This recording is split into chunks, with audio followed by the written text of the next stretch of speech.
السلام علیکم معزز خواتین و حضرات، پروگرام رائٹ اینگل کے ساتھ میں ہوں علی ممتاز۔ ناظرین، آج کے پروگرام میں ہم بات 3 ٹاپکس کو لے کر کرنے جا رہے ہیں۔ سب سے پہلے ہم بات کریں گے فیک نیوز کے خاتمے کے لیے جو گورنمنٹ آف پاکستان کی طرف سے قانون سازی کی جا رہی ہے، جس میں اب جب بھی کوئی کہیں پر فیک نیوز دے گا تو اس کو قانون کے مطابق سزا دی جائے گی۔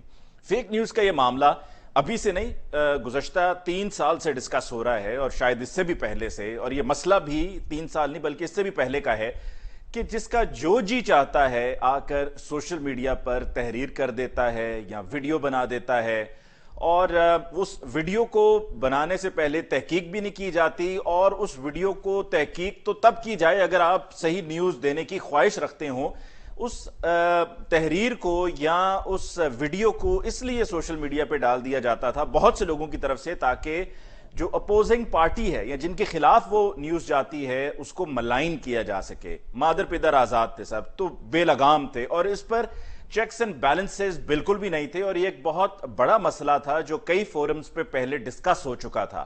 لیکن ساتھ میں یہ بھی سوال پیدا ہوتا ہے کہ جب آپ اس طرح کی قانون سازی کریں گے تو اس کا مطلب یہ بھی نکلتا ہے کہ آپ شاید اپنے پر تنقید کو برداشت نہیں کر سکتے، کہ اگر آپ پر کہیں پر کوئی تنقید کرے گا تو اس کو یہ پہلے سوچنا ہوگا کہ کہیں میرے خلاف ہی کوئی کارروائی شروع کر دی نہ جائے۔ آج کے پروگرام میں ہم ساتھ میں کچھ الیکشن ایکٹ میں جو ترمیم ہو رہی ہے، الیکشن کمیشن کے ایکٹ میں، اور کوڈ آف کانڈکٹ کی خلاف ورزی پہلے قرار دیا جاتا تھا کہ جب کہیں پر کوئی بھی الیکشنز ہوتے تھے تو منتخب اراکین اسمبلی، چاہے وہ قومی اسمبلی ہوں، صوبائی اسمبلی ہوں یا منسٹرز ہوں، تو وہ الیکشن کیمپین کا حصہ نہیں بن سکتے تھے، اور جب کہیں پر کوئی اس طریقے سے جا کر الیکشن کیمپین کا حصہ بنتا تھا تو ان کو نوٹس جاری کر دیا جاتا تھا الیکشن کمیشن کی طرف سے، اس بنیاد پر کہ یہ کوڈ آف کانڈکٹ کی خلاف ورزی ہے۔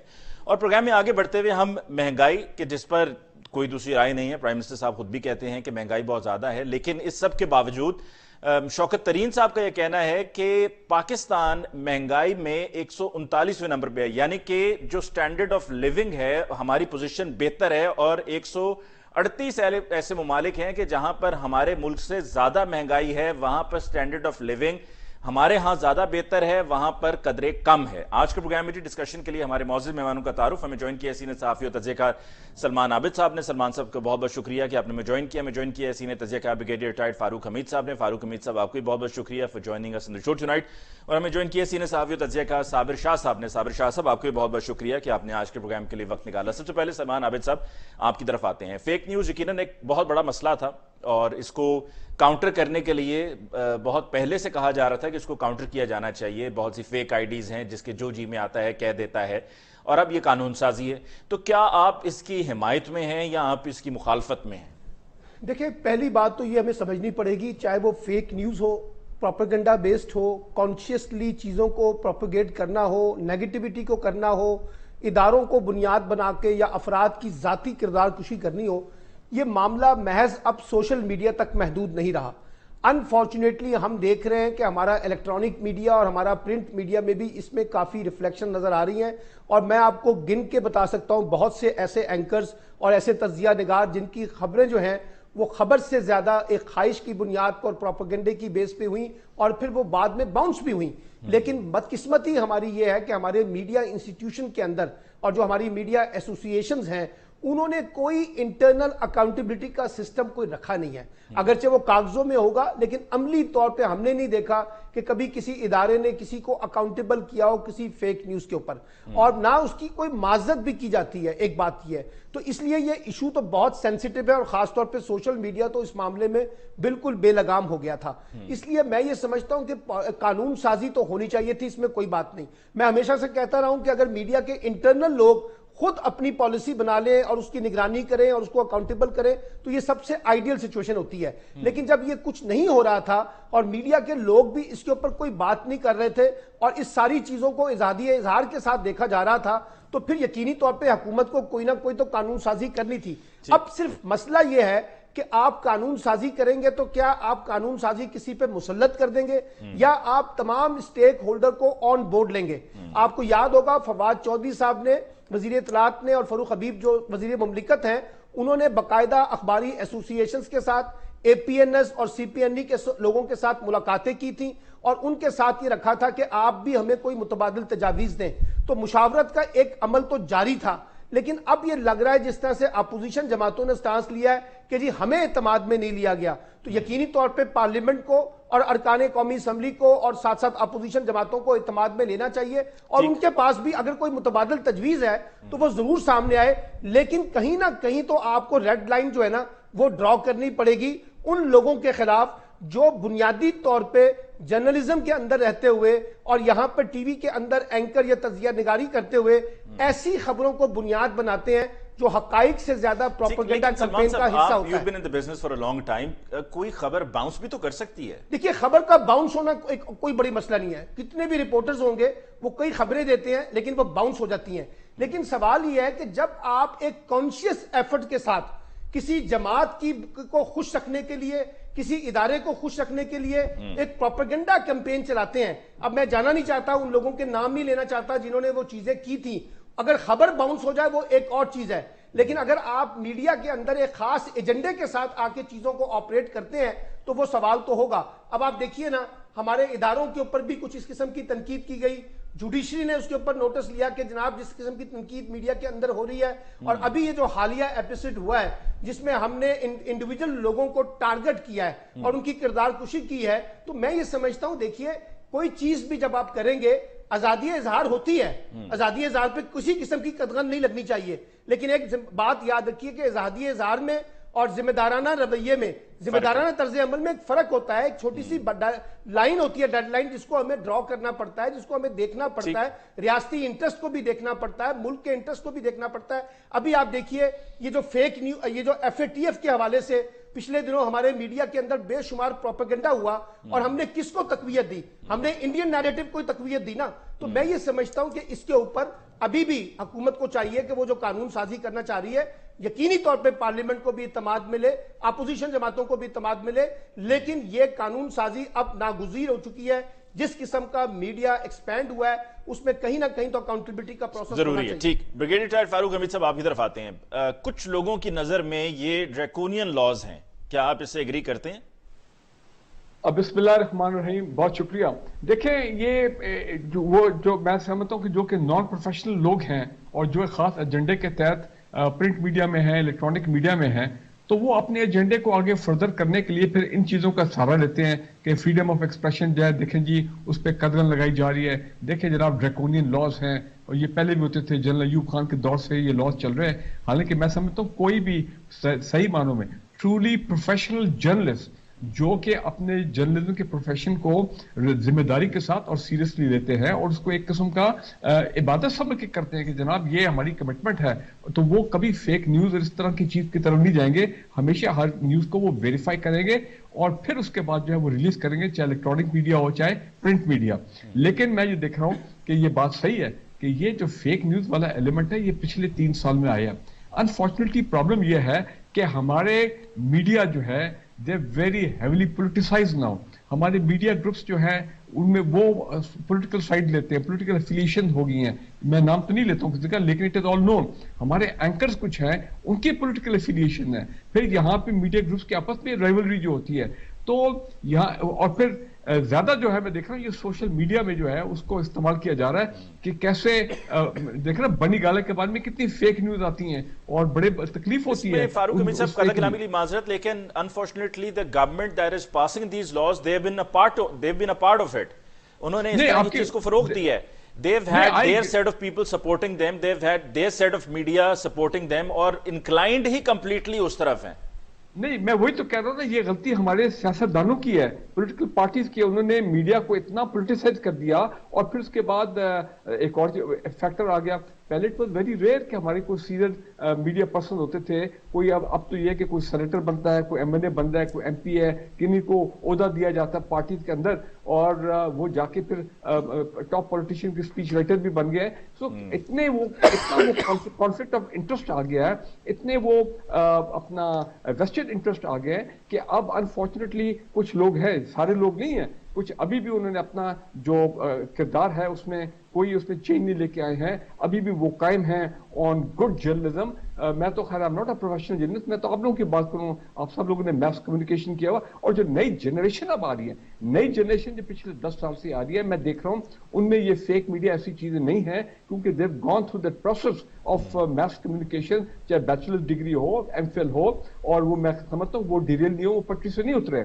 تو کہنا کہ میرا مطلب یہ ہے کہ دیکھیں پرنٹ میڈیا میں ابھی بھی میں دیکھتا ہوں کبھی کوئی غلط خبر آ جاتی ہے تو اس کے بعد 2 دن کے بعد جب وہ پوائنٹ آؤٹ ہوتی ہے کہ جی یہ فگر غلط ہے, یہ خبر غلط ہے, تو میں نے دیکھا پرنٹ میڈیا جو ہے وہ ایک ریگریٹ کی نوٹس جو ہے وہ چھاپتا ہے کہ جی ہم سے غلطی ہوگی, the error is regretted. Electronic media میں بھی کبھی کبھی ہوتا ہے, لیکن الیکٹرانک میڈیا میں اتنا زیادہ وہ ویسٹڈ انٹرسٹ اور اتنا زیادہ وہ اپنا کانفلکٹ آف انٹرسٹ آ گیا ہے, اتنا زیادہ پیسہ آ گیا ہے, اتنا زیادہ وہ یہ تمام چیزیں آ گئی ہیں کہ ہر بندہ جو ہے وہ اس بھاگ دوڑ میں کہ شاید, لیکن زیادہ فوکس جو ہے وہ سوشل میڈیا پہ ہے, بیکاز پرنٹ اینڈ الیکٹرانک تو پھر بھی چیکس اینڈ بیلنسز میں تھرو پیمرا. سوشل میڈیا پہ ایک بات ہے کہ سوشل میڈیا کے اوپر بھی ظاہری بات ہے وہاں پہ زیادہ فیک میڈیا چل رہا ہے, because you can still get away with. آپ کتنے لاکھوں لوگوں کو پکڑیں گے, کوئی پاکستان سے آپریٹ کر رہا ہے, کوئی پاکستان میں آپریٹ کر رہا ہے, لیکن at the best of foreign hostile agencies کر رہا ہے اور فیک نیوز پھیلا رہا ہے تاکہ لوگوں کو ڈیمورلائز کیا جائے,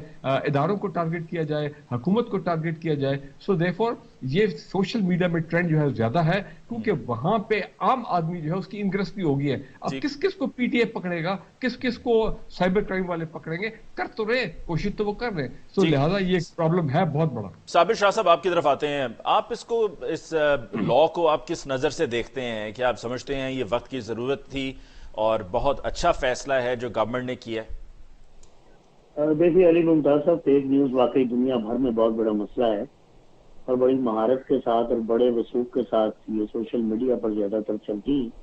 اس سے قوموں کو بھی نقصان ہوتا ہے, ملکوں کو بھی نقصان ہوتا ہے, شخصیات کو بھی نقصان ہوتا ہے. لیکن اب دیکھنا یہ ہے کہ اس فیک نیوز کی آڑ میں حکومت وقت کن کو پکڑے گی, کہ اپنے نقادوں کو پکڑے گی, اپنے مخالفین کو پکڑے گی, اور اگر کیا اس کا سوشل میڈیا سے جو اس کا ایمبٹ ہے وہ بڑھا کے ٹی وی تک کیوں نہیں کرتے؟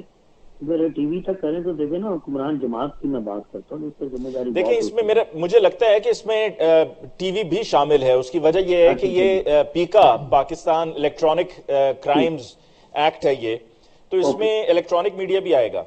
ہاں آئے گا. تو سب سے پہلے وزیر اعظم صاحب پکڑے جائیں گے, کیونکہ وہ کہتے ہیں مولانا ڈی فضل الرحمان, لیکن عدالت میں کبھی اس کے خلاف نہیں گئے, تو کیسے ثابت کریں گے یہ ڈیزل کے پرمٹ لیتے رہے فضل الرحمان صاحب؟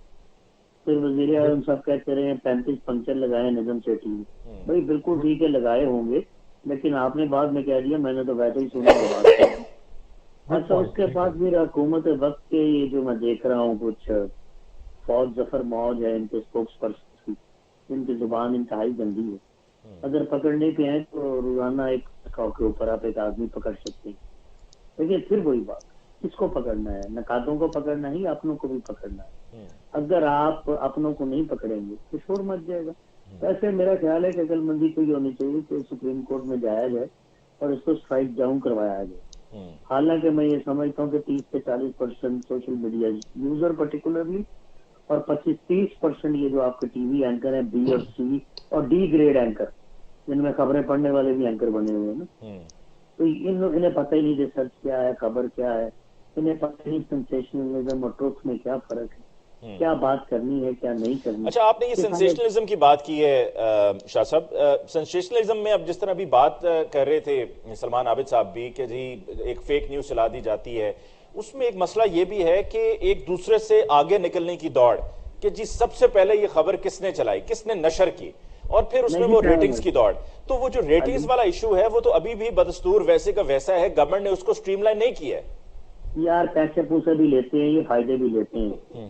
اب مجھ سے یہ آپ سے کس کو پتا ہوگا, میری عمر کے 31 سال گزر گئے.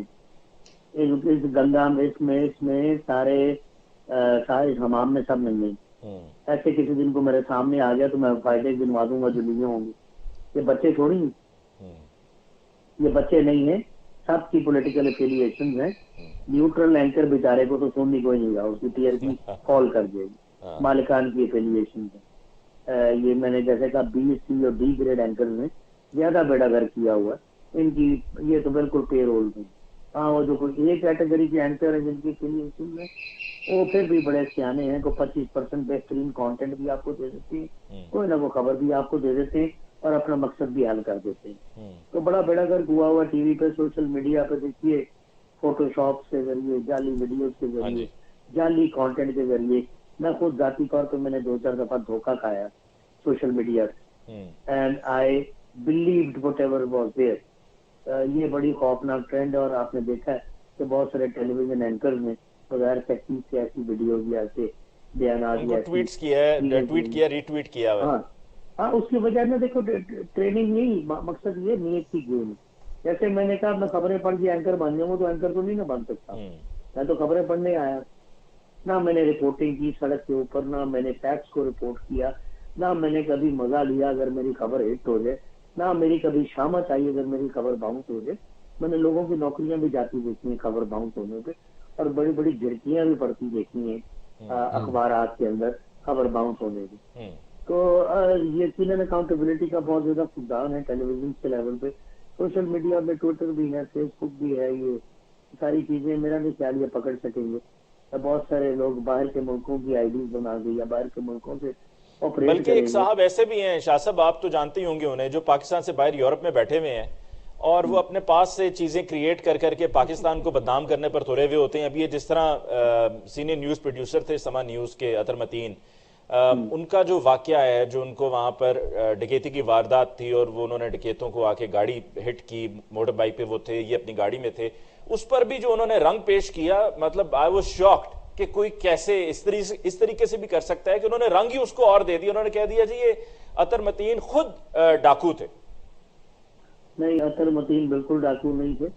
ساری عمر ہو گئی ہمیں بھی لوگوں کو جانتے ہوئے, اطہر متین ڈاکو ہو ہی نہیں سکتے. نہیں, لیکن میں یہ کہہ رہا ہوں کہ دیکھیں وہ تو آپ کو بھی پتا ہے, سب کو پتا ہے, دیکھنے والوں کو, لیکن ان کی جو کوشش تھی, اب وہ پاکستان سے باہر بیٹھے ہیں, یہ جو قانون سازی کی گئی ہے یہ ان لوگوں پہ تو اپلائی ہوگی نہیں, وہ وہاں سے بیٹھے ہوئے اپنے مشن پہ لگے رہیں گے. یہی میں کہہ رہا ہوں علی کہ یہ کام مسلم لیگ نون نے شروع کیا تھا, بعد میں ان کے گلے پڑ گیا کیونکہ پاکستان طریقے صاحب بہت زیادہ نمبر لے گئی اس کام میں سوشل میڈیا پہ یہ حرکتیں کرنے کی.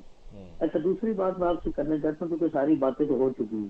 ڈیفامیشن, لائبل اور کمپنسیشن کے لاز کو آپ افیکٹو بنانے, جیسا کہ لندن میں ہے, یورپ میں ہے, ہفتے 2 ہفتے میں فیصلہ کریں کہ سارا کچھ خود ہی ختم ہو جائے. یا آپ کسی کی ماں بہن کرتے ہیں, کسی کی پگڑی اچھال دیں, کیس وہ دائر کرتا ہے, روز ہر جانے کے کیس دائر ہو رہے ہیں, نہ کوئی سنائی ہوتی ہے نہ فیصلہ ہوتا ہے. تو اس کو بہت زیادہ وہ پہلے اس کو کرنا پڑے گا کہ 8-10 دن میں فیصلہ ہوگا. اگر فیصلہ نہیں ہوگا تو یہاں جو کلچر آ گیا, میرے خیال ہے باقاعدہ گالیاں بھی لکھی جائیں گی. بالکل, اور لکھی جاتی ہیں, ابھی بھی لکھی جاتی ہیں. اب باقاعدہ آپ وہ گالیاں سنیں گے بھی, جو ابھی بھی میرے خیال ہے لوگ لحاظ کر رہے ہیں. اور جہاں تک پاکستان سے باہر بیٹھے ہوئے لوگوں کا تعلق ہے تو یہ غدار ہے, یہ غدار وطن ہیں, ننگے وطن لوگ ہیں. اسائلم ان کو اس کی بیس پہ ملتی ہے کہ پاکستان اور اسلام کے خلاف بات کی. ابھی دیکھتے آسٹریلین کرکٹ ٹیم کا ٹور ہونے والا ہے, ابھی پتہ نہیں کیا گل کھلاتا ہے جیمز فاکنر کا واقعہ, کتنے پلیئر آتے ہیں کتنے نہیں آتے, اللہ خیر کرے ٹور ہو جائے. اور اوپر سے اپوزیشن کہہ رہی ہے ہم لانگ مارچ کریں گے انہی دنوں میں. تو میرا خیال ہے دیکھیے نیشنل انٹرسٹ نام کی چیز تو ہمارے ہاں بھی نہیں ہے, ہمارے ہاں بھی نہیں ہے. جن کو کرنا چاہیے, جو وزیر اعظم کی دوڑ میں ہیں لوگ, وہ بھی باز نہیں آ رہے. تو یہ تو بھائی آگے کا ہوا بگڑا ہوا ہے. یہ کتابی سزاؤں سے کیا ہوگا علی ممتاز صاحب؟ شاہ صاحب we've got to take a break over here جی, ہم ایک بریک لیتے ہیں, اور بریک کے بعد جب واپس لوٹ کر آئیں گے تو ہم بات کریں گے جو الیکشن کمیشن کے قوانین میں ترمیم کی گئی ہے کہ جس کے ذریعے اب اراکین اسمبلی منسٹرز جا کر الیکشن کیمپینز کا حصہ بن سکتے ہیں. اس پہ بات ہوگی ایک بریک کے بعد.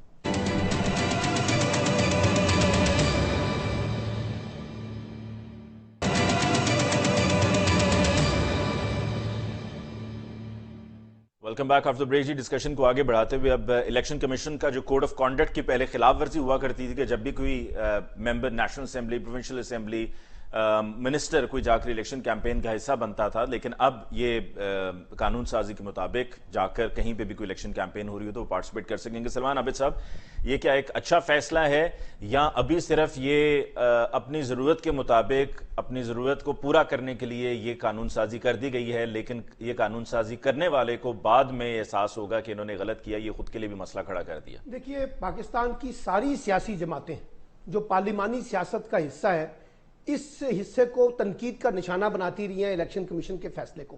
آپ نے دیکھا کہ الیکشن کمیشن بہت سے ارکان اسمبلی کو، وزراء کو، وزیر اعلیٰ کو، وزیر اعظم کو نوٹس جاری کرتی ہے، لیکن اس کے اوپر کوئی عمل درآمد نہیں ہوتا. یعنی اگر کوئی رکن اسمبلی، وزیر اعظم اگر اس کی خلاف ورزی کرتے ہیں تو میں نے نہیں دیکھا کہ کوئی سیریس ایکشن جو ہے وہ الیکشن کمیشن نے لیا ہو.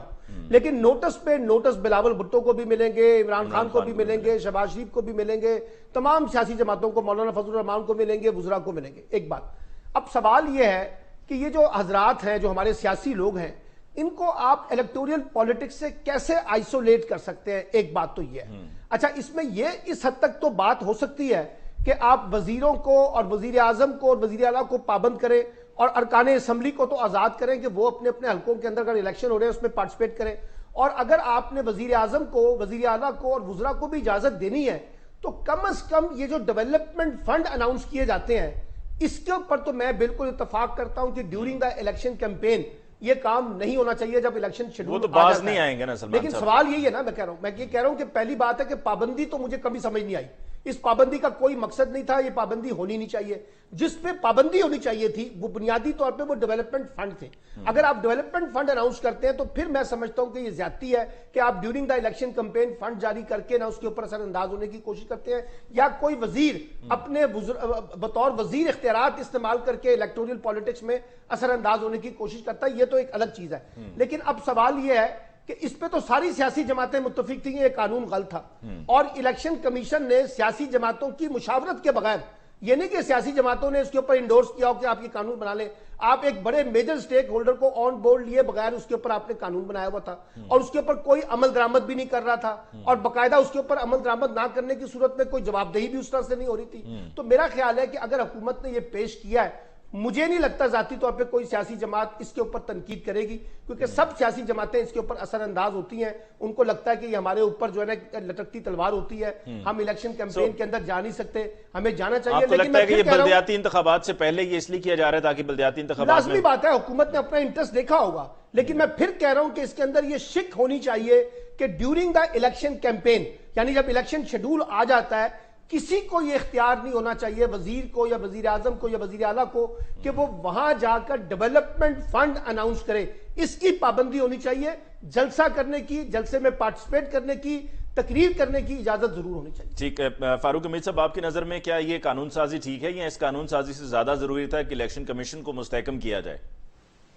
پہلے میں ایک پوائنٹ کہہ دوں جو پچھلے سیگمنٹ میں رہ گیا، وہ یہ ہے کہ یہ جو نیا قانون آیا ہے یہ فیک نیوز والا، بالکل یہ ڈیٹرنس تو ہے، لیکن اس کا یہ مطلب نہیں ہے کہ اس میں آپ ایک انڈیو قسم کی سٹیٹ وکٹمائزیشن ہو یا ہیرسمنٹ ہو آپ کے وہ ان صحافیوں پہ جو کہ جائز طریقے سے اور بالکل صحیح جو ہے وہ گورنمنٹ کو کی پالیسیز کو کرٹیسائز کریں یا پرائم منسٹر کی پالیسیز کو کرٹیسائز کریں. تو یہ گورنمنٹ کو انشور کرنا ہے کہ they have to be very very fair, اس کی امپلیمنٹیشن ہونی چاہیے. جہاں تک یہ آپ بات کر رہے ہیں اپنا یہ جو الیکشن کمیشن، دیکھیں جہاں تک الیکشن کمیشن کا تعلق ہے، جو حکومت قانون بنائے گی، چاہے وہ bill act of the parliament ہو، چاہے وہ آرڈیننس کی شکل میں آئے، ٹھیک ہے جی، they have to implement that law. وہ خود تو میرا خیال ہے قانون نہیں بنا سکتے. انہوں نے بھی قانون اگر کو بنانا ہے تو وہ بھی گورنمنٹ کو وہ ریکمینڈ کریں گے جو بھی ہے. تو اور ان کے معاملات میں ظاہری بات انٹرفیئرنس تو نہیں ہو سکے، وہ انڈیپینڈنٹ اٹانومس ادارہ ہے، تو وہ تو بات صحیح ہے. لیکن میں سمجھتا ہوں کہ یہ جو بھی قانون آیا ہے، یہ جو لے کے آئے، یہ بالکل ٹھیک ہے. بھائی جمہوریت کو کھول دیں، اوپن کر دیں، اس قسم کی آپ لمیٹیشن ریسٹرکشن نہ نکالیں.